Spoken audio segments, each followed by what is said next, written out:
मानो उसमें डूब गए हों किंतु न छूता उन्हें सुजान। जब जिसका जिस थल में जिस विधि से होना जो कार, तब उसका उस थल में उस विधि से होता वह कार। जन्म मरण हो या सुख दुख हो अथवा हो संयोग वियोग, जैसे जाने हैं जिन वर ने वैसे ही सब होने योग। कोई न उनका करता हरता उनका होना वस्तु स्वभाव। ज्ञान कला में गे झलकते किंतु नहीं उनमें प्रभाव।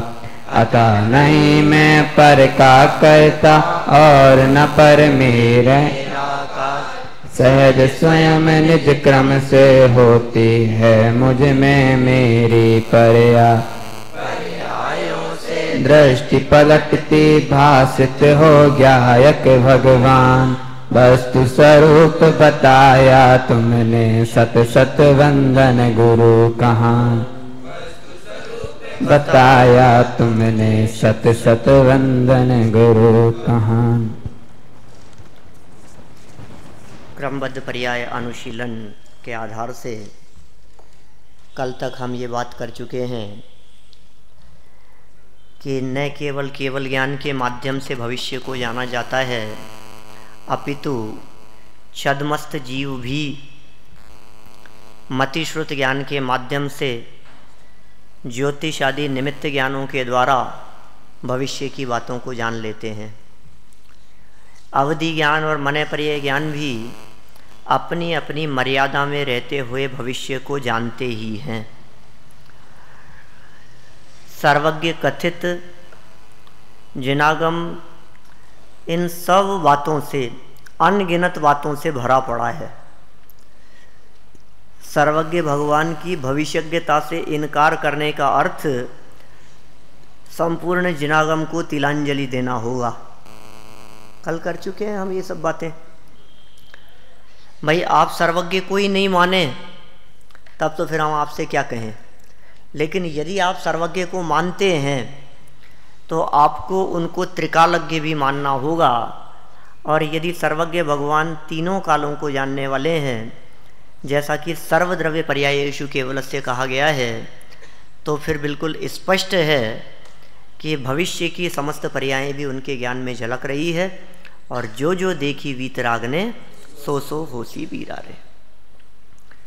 देखिए इतना सब स्पष्ट कर देने के बावजूद बहुत समाज में इस तरह के जैन विद्वान दिखते हैं जो समयसार, नियमसार आदि ग्रंथों के बहुत गहन अभ्यासी हैं, जिन्होंने ये आगम ग्रंथ पढ़ रखे हैं। अब वे तर्क प्रस्तुत करते हैं।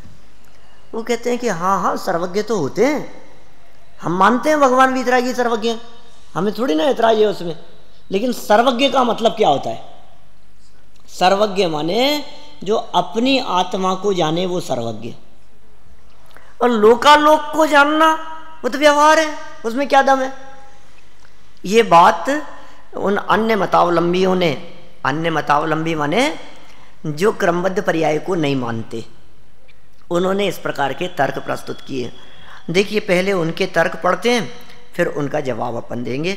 पेज नंबर 10 पर देखिए।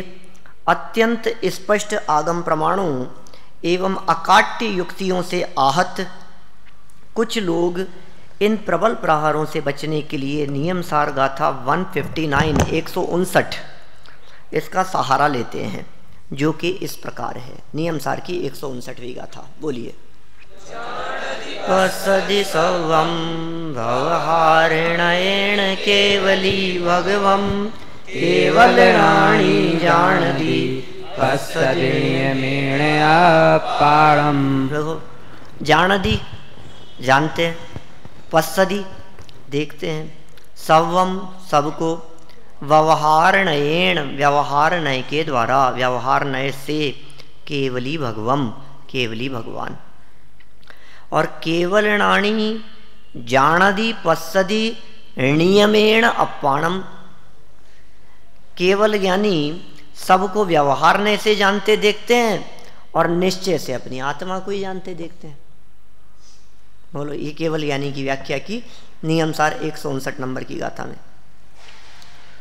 फिर देखिए परमात्मा प्रकाश में भी इसी प्रकार की गाथा प्रस्तुत की। ये वो लोग कह रहे हैं, हाँ, क्रमबद्ध पर्याय को नहीं मानने वाले। देखिए, ते पुण्यवंदौ सिद्ध गण जे अपाणि बसंत लोया लो विषयलु यो अच्छहिं विमलोनियंत। मैं उन सिद्धों को वंदता हूँ जो निश्चय करके अपने स्वरूप में तिष्ठते हैं और व्यवहार न करी लोकालोक को संशय रहित प्रत्यक्ष देखते हुए ठहर रहे हैं। दो गाथाएं प्रस्तुत कर दी, एक नियमसार की 159वीं गाथा और एक परमात्मा प्रकाश की गाथा। और दोनों में क्या कहा गया कि केवल यानी निश्चय से आत्मा को जानते हैं, व्यवहार से लोकालोक को जानते हैं। ठीक है, अब यहाँ तक तो कोई दिक्कत नहीं है, हम भी कहते हैं कोई बात नहीं, निश्चय से अपनी आत्मा को जानते हैं, व्यवहार से लोकालोक को जानते हैं, हमें कहाँ ऐतराज है। अब लेकिन समस्या ये आगे कर रहा है, अभी इसकी शंका समाप्त नहीं हुई, अभी शिष्य ने बोलना बंद नहीं किया, अभी तर्क आगे जारी है। ये दो गाथाएं प्रस्तुत करने के पश्चात वो कहता है, उक्त कथनों के आधार पर क्या कहते हैं वे लोग कि केवली भगवान पर को तो व्यवहार से जानते हैं, निश्चय से तो जानते नहीं, और व्यवहार असत्यार्थ है, जैसा कि समयसार गाथा 11 में कहा है। क्या कहा है? व्यवहारो भूदत्थो देशिदो शुद्धो। व्यवहार न अभूतार्थ है और निश्चय न भूतार्थ है। देखो, 3 जगह के प्रमाण उसने प्रस्तुत किए, नियमसार, परमात्मा प्रकाश और समयसार, और 3 प्रमाण प्रस्तुत करके सिद्ध कर दिया। 2 प्रमाणों में कहा कि लोकालोक को जानना व्यवहार है, और तीसरे प्रमाण में कह दिया कि व्यवहार अभूतार्थ है, असत्यार्थ है, व्यवहार झूठा है। तो केवली भगवान व्यवहार से लोकालोक को जानते हैं, इसका मतलब केवली भगवान लोकालोक को जानते ही नहीं है, क्योंकि व्यवहार से जानते हैं। बोलो क्या है, सही है ना बात? व्यवहार झूठा है, असत्यार्थ है, इसका मतलब केवली भगवान नहीं जानते लोकालोक को। देखो, अब जवाब देते हैं। यहां तो उसने क्या निष्कर्ष दे दिया, इस प्रकार जब केवली भगवान पर को जानते ही नहीं, तो फिर समस्त द्रव्यों की भविष्य की पर्यायों को जानने की बात ही कहाँ रह जाती है। साहब, एक झटके से खारिज कर दी ये बात कि जब वो पर को ही नहीं जानते, तुम कह रहे हो सारी दुनिया के भविष्य को जानते हैं। तुम इस तरह की बात करो कि संदीप के भविष्य को जानते हैं, संदीप को ही नहीं जानते, वो तो अपनी आत्मा को जानते हैं। तो जो आत्मा को जानते हैं वो पर को जानते नहीं है, तो पर के भविष्य को कैसे जानेंगे? इसके 2 तरह से समाधान दिए हैं। एक तो बहुत सुंदर, बहुत छोटा सा तर्क दे दिया कि भाई साहब, आप यदि ये कह रहे हैं कि वे पर को नहीं जानते, ठीक है ना, तो इससे ये तो कह सकते हो कि पर के भविष्य को नहीं जानते। पर को नहीं जानते इसका मतलब पर के भविष्य को नहीं जानते, लेकिन अपने को तो जानते हैं, तो अपने भविष्य को तो जान सकते हैं। पर को नहीं जानते यह कहने से भविष्य को नहीं जानते ये बात तो सिद्ध नहीं हुई। क्या कहा, ध्यान देना, पर को नहीं जानते ऐसा कहने पर भविष्य नहीं जानते ये नहीं कह सकते, पर के भविष्य को नहीं जानते ये कह सकते हो। चर्चित है ना? इसका मतलब भविष्य तो वे जान सकते हैं, न सही पर का, अपने आप का। इसका मतलब तुमने जो ये तर्क दिया है, यह तर्क भविष्य को जानने के संदर्भ में यदि दे रहे हो तो तुम्हारा ये तर्क गलत हो गया। एक बात कही। फिर दूसरी प्रकार से यहां सिद्ध करने का प्रयास किया कि भाई साहब, इस प्रकरण में जो व्यवहार शब्द का प्रयोग किया है उन दोनों गाथाओं में, वहां पर को जानने के निषेध के अर्थ में नहीं है। व्यवहार किस लिए कहा जाता है, पहले निश्चय व्यवहार को समझो। निश्चय और व्यवहार को जब तक नहीं जानोगे तब तक इसी प्रकार की समस्याएं खड़ी होती रहेंगी। फिर बहुत विस्तार से इस बात को समझाने का प्रयास किया। देखिए मैं पढ़ता हूँ नीचे से, आपको सब बातें समझ में आएगी। जो नहीं समझ में आए वो पूछ लेना, उसके बाद समझ में आ जाएगी। देखो, पर उनका यह कहना भी पूर्वापर विचार रहित है, क्योंकि एक तो पर को नहीं जानने से पर के भविष्य को नहीं जानने की बात कहना तो कुछ समझ में भी आ सकती है, पर अपने भविष्य को भी नहीं जानते, ये कैसे सिद्ध होगा?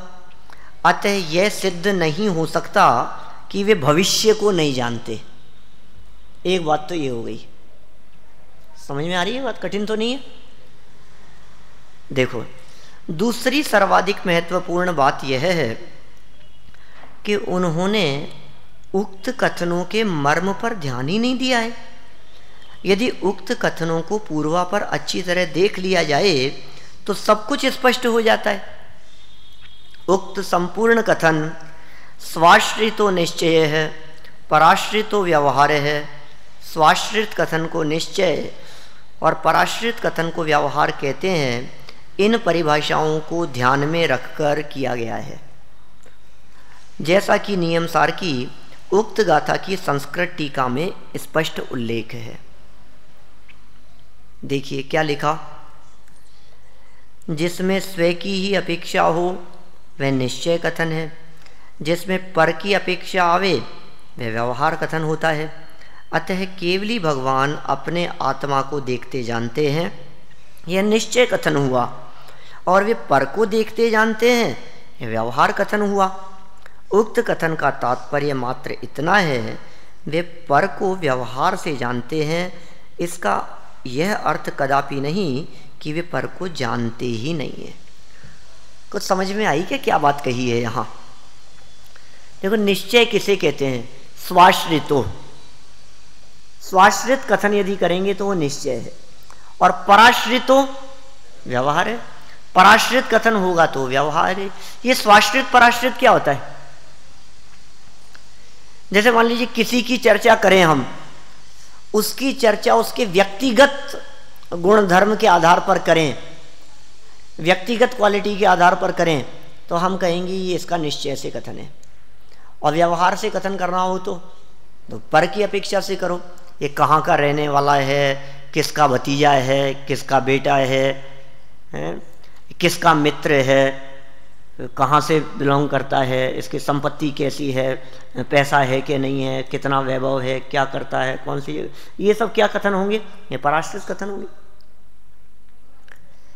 किसी की तारीफ करते समय ये कहना कि ये बहुत इंटेलिजेंट है, बहुत अच्छा लड़का है, सरल स्वभावी है, तो ये उसका निश्चय से कथन हुआ, स्वाश्रित कथन हुआ।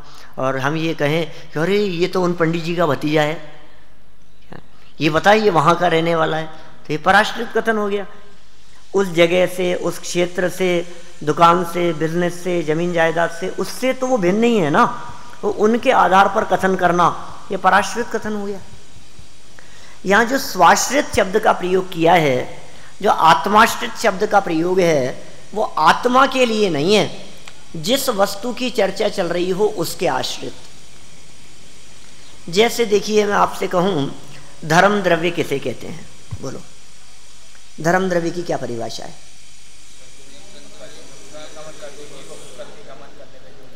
जीवों और पुद्गलों के गमन करने में निमित्त ना। ये पराश्रित कथन है, व्यवहार से परिभाषा है धर्म द्रव्य की। हमने पूछा धर्म द्रव्य, और आपने समझाया किसके माध्यम से? जीव और पुद्गल से समझा रहे हो। धर्म द्रव्य पूछा है, आप जीव पुद्गल से समझा रहे हो, तो पराश्रित कथन हो गया ना। हम कहते हैं बिना जीव पुद्गल के समझाओ धर्म द्रव्य को, निश्चय से समझाना हो तो हम कह देंगे गति हेतुत्व लक्षण वाले को धर्म द्रव्य कहते हैं। जीव पुद्गल के बिना बतला दिया हमने, ये निश्चय से व्याख्या हो गई। हमने पूछा आत्मा कैसा है, आत्मा किसे कहते हैं या जीव किसे कहते हैं, तो तुरंत बतला दिया हमने, जो जानता देखता है, सुख दुख का अनुभव करता है, जिसमें ज्ञान पाया जाता है, उसे जीव कहते हैं। उपयोगो लक्षणम, तुरंत बतला दिया ये जीव है। जीवो उपभोग मो अमुत्तिकत्ता सदे परिमाणो भूतता संसारत्व से 200 छोड़ गई। तो ये जो अपन ने व्याख्या की है, ये सब कैसी है? निश्चय से। निश्चय से उपयोग लक्षण, ज्ञान दर्शन, जानना देखना, किसी दूसरे की अपेक्षा से कथन नहीं है। और फिर हमने जीव का कथन पराश्रित कथन किया। एक कैसे पराश्रित कथन किया कि जीव के बारे में और दूसरी अपेक्षाओं से कह दो, मनुष्य है, पंचेंद्रिय है, चलने फिरने वाला है, ये जो जितने चींटियां दिख रही है ये सब जीव ही तो है। तो ये जो शरीर के आधार पर कथन किया ये पराश्रित कथन हो गया। स्वाश्रित कथन को निश्चय और पराश्रित को व्यवहार। अब केवल ज्ञानी परमात्मा कि साहब उनके केवल ज्ञान का स्वरूप बतलाओ, साहब अपने को ही जानते हैं तो स्वयं के आधार पर कथन किया केवल ज्ञान का। सर्वज्ञता का अपने आधार पर कथन किया निश्चय का कथन हो गया। तो केवल ज्ञान किसे कहते हैं कि साहब जो संपूर्ण लोकालोक को जाने उसका नाम केवल ज्ञान। तो केवल ज्ञान और लोकालोक, केवल ज्ञान की अपेक्षा से लोकालोक पर है ना, तो पर के आधार पर कथन किया वो पराश्रित कथन व्यवहार। ख्याल में आ रही है बात? पराश्रित कथन करेंगे तो व्यवहार और स्वाश्रित कथन करेंगे तो निश्चय। तो केवल ज्ञानी भगवान लोकालोक को जानते हैं या अपने आत्मा को जानते हैं? तो कहा जब अपने आत्मा को जानते हैं ये कहेंगे तो निश्चय, और जब लोकालोक को जानते हैं ये कहेंगे तो व्यवहार। लेकिन इसका अर्थ यह कदापि नहीं है कि वे लोकालोक को जानते ही नहीं है। ख्याल में आ रही है बात? देखिए नीचे नियम सार की 159 से 169 तक की गाथाओं और उनकी संस्कृत टीका को यदि एक बार अच्छी तरह देख लें तो सब बात सहज स्पष्ट हो जाती है। उक्त संपूर्ण प्रकरण भगवान की सर्वज्ञता को सिद्ध करने वाला ही है। विस्तार भय से वह सब यहाँ देना संभव नहीं है। जिज्ञासु पाठकों से उक्त प्रकरण का गहराई से मंथन करने का सानुरोध आग्रह है। माने इस प्रकरण में कहीं भी इस प्रकार की बात नहीं कही गई है जिसके माध्यम से सिद्ध हो सके कि केवली भगवान लोकालोक को जानते ही नहीं है। ठीक है, देखिए आचार्य जयसेन प्रवचनसार गाथा 39 की तात्पर्य वृत्ति नामक टीका में लिखते हैं। क्या लिखते हैं? यथायम केवली परकीय द्रव्य पर्यायान यद्यपि परिचित्ति मात्रेण जानाति तथापि निश्चयनयेन।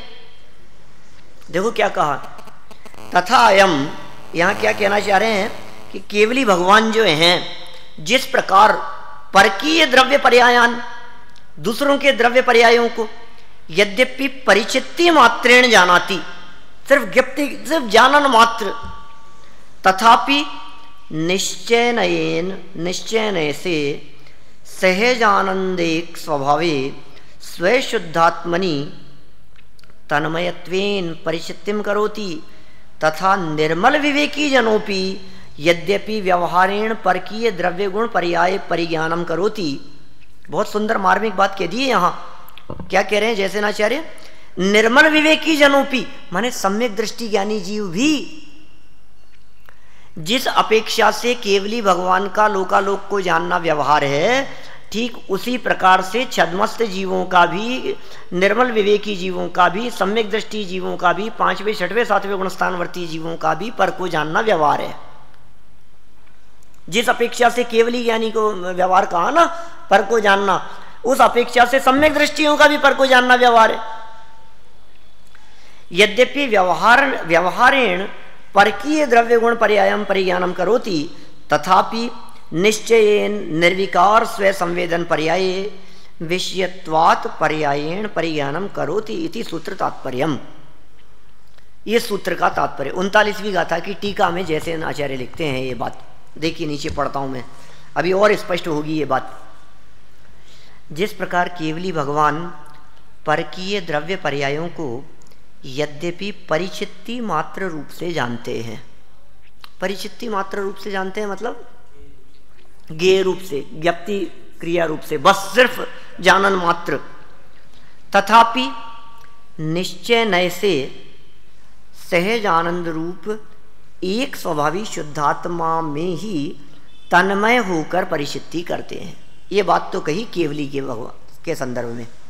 सर्वज्ञ भगवान के संदर्भ में ये बात कह दी कि सर्वज्ञ भगवान जिस तरह से संपूर्ण लोकालोक को जानते हैं वो तो निश्चय से तन्मय होकर, और परद्रव्य को जानते हैं, अपनी आत्मा को जानते हैं वो तो निश्चय से तन्मय होकर, और लोकालोक को जानते हैं वो सिर्फ जानते मात्र हैं। उसी प्रकार निर्मल विवेकी जन, निर्मल विवेकी जन कौन है? सम्यक दृष्टि, चौथे गुणस्थानवर्ती से लेकर के 12वें गुणस्थानवर्ती तक, वे भी यद्यपि व्यवहार से परकीय द्रव्य गुण पर्यायों का ज्ञान करता है, सम्यक दृष्टि भी, तथापि निश्चय से निर्विकार स्वसंवेदन पर्याय में ही तद विषयक पर्याय का ही ज्ञान करता है। देखो भाई कैसे आश्चर्य की बात लगती है। आप लोग पर को जानते हो या नहीं? जानते हो? और सम्यक दृष्टि पर को जानता है कि नहीं? सम्यक दृष्टि पर को जानता है, हम लोग भी पर को जानते हैं, लेकिन भगवान नहीं जानते। अब लोग कैसी मूर्खता की बात लग रही है।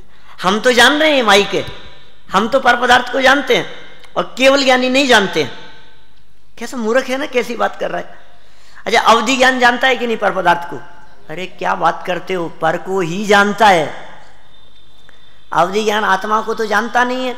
रूपीशु अवधे, रूपीशु अवधे, रूपी पदार्थों को जानना अवधि ज्ञान का विषय है।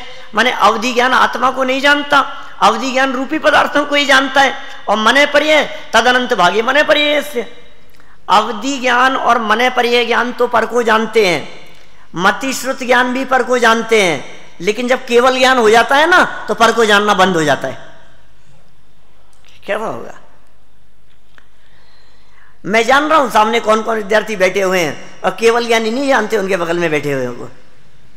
कैसे होगा? अनंत भगवान समूह शरण में बैठे हों तो अपना शरीर उनके ज्ञान का विषय नहीं बनता, समूह शरण उनके ज्ञान का विषय नहीं बनता। ऐसा कैसे होगा? बिल्कुल स्पष्ट बातें जो समझ में आती है, किसी भी सामान्य बुद्धि वाले के समझ में आ जाए, ऐसी बातें इनको समझ में नहीं आ रही है, हमें आश्चर्य हुए बिना नहीं रहता। कितनी सरल बातें हैं।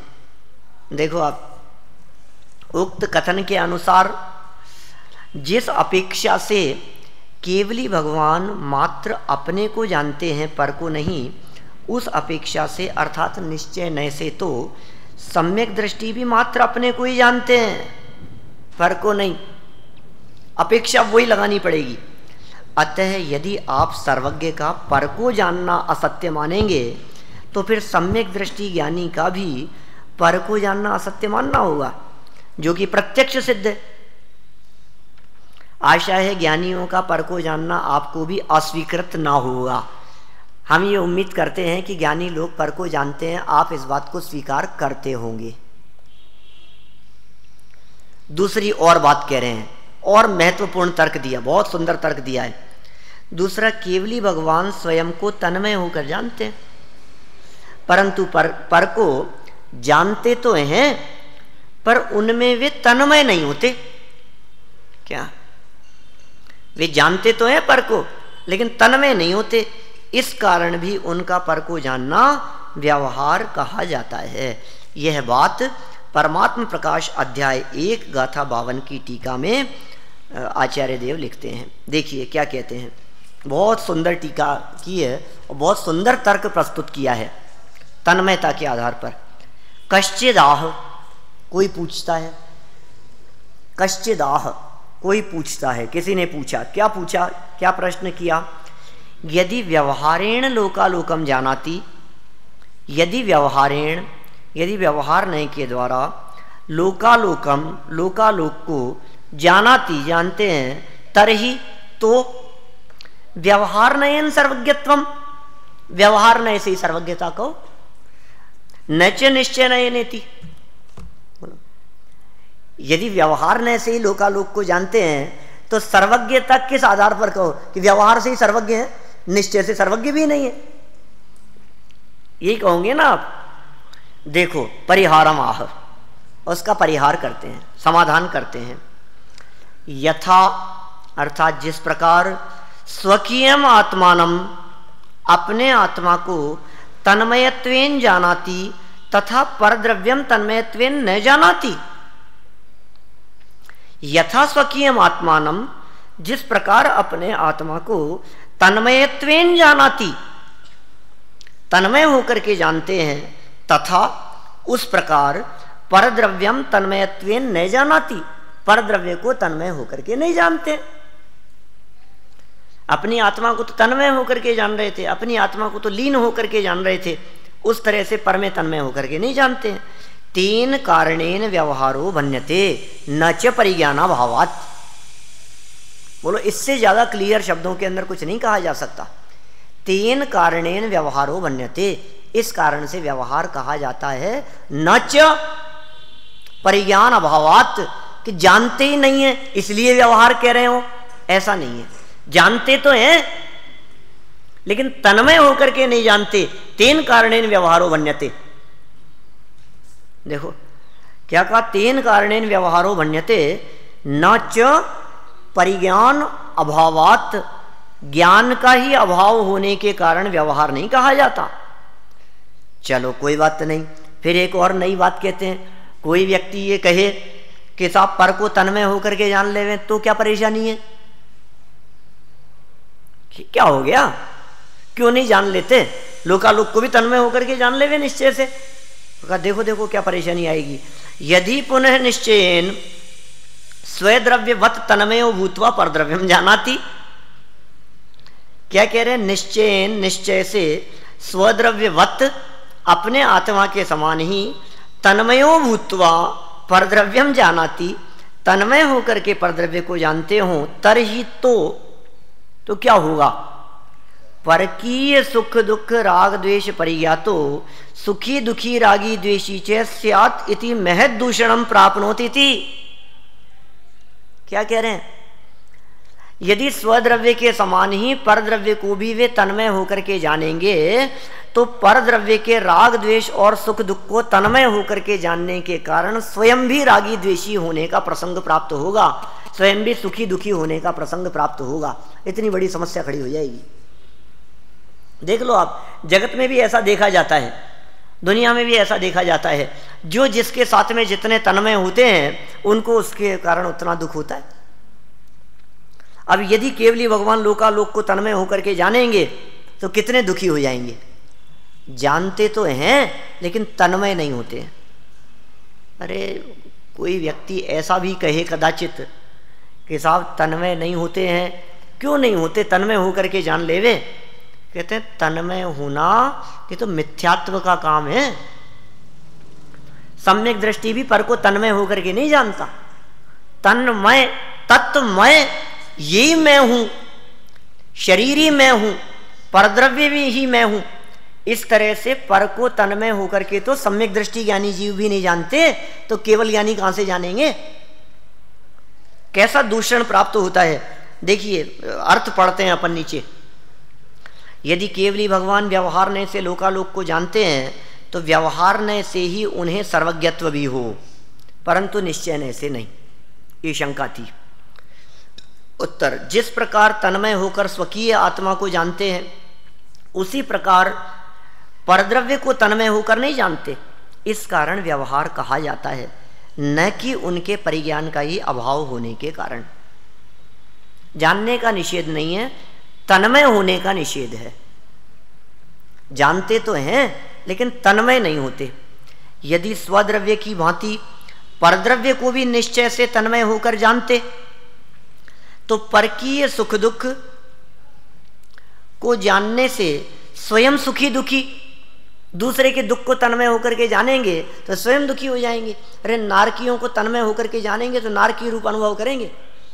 दुनिया में देखा जाता है, टीवी देखते देखते भी जो व्यक्ति सीरियल के साथ में, पिक्चर के साथ में जितने तन्मय होते हैं वो देखते देखते रोने लगते हैं। दुर्घटना घटी है किसी और के साथ में और ऐसा लगने लगता है जैसे तो कोई सच में वो मर गया। अरे खरोंच भी नहीं आई उसके तो क्या। आपकी तन्मयता कितनी है। कई बार मैच देखते देखते इतने तन्मय हो जाते हैं कि सचिन तेंदुलकर 0 पर आउट हो जाए तो अपने टीवी फोड़ देते हैं लोग। क्या किससे तन्मय हो रहे हो आप। जो जितना तन्मय होगा वो उस परिस्थिति के कारण उतना सुख दुख का अनुभव करेगा। यदि केवली भगवान भी लोकालोक के साथ में इतने अधिक तन्मय हो जाएं तो पर के सुख दुख को जानने से स्वयं भी सुखी दुखी होने का प्रसंग प्राप्त होगा, और पर की राग द्वेष को जानने से स्वयं रागी द्वेषी हो गए होते। इस प्रकार महत दूषण प्राप्त होता। इसलिए कुल मिलाकर के आपका यह कहना बिल्कुल भी उचित नहीं है कि केवली भगवान पर को नहीं जानते या भविष्य को नहीं जानते या लोकालोक को नहीं जानते। भाई साहब, सर्वज्ञता की तो सीधी सीधी सी व्याख्या है, जो सबको जाने वो सर्वज्ञ, जो भूत भी जाने, वर्तमान भी जाने और भविष्य भी जाने, तीनों कालवर्ती सर्व पर्यायों को, सर्वद्रव्य की सर्व पर्यायों को स्पष्ट जाने, वही केवल ज्ञान है। इस तरह से केवल ज्ञान का वास्तविक स्वरूप अपने उपयोग में स्पष्ट रहना चाहिए। और इसी प्रकार केवल ज्ञान की चर्चा आगामी कुछ बातों के आधार पर और की है। कल अपन उसे पढ़ते हुए प्रथमानुयोग के कुछ उद्धरणों के आधार पर बात करेंगे। अभी की बात को मैं यहीं विराम देता हूँ। किसी को कुछ पूछना हो तो पूछ लीजिए। हाँ बोलो बोलो भैया।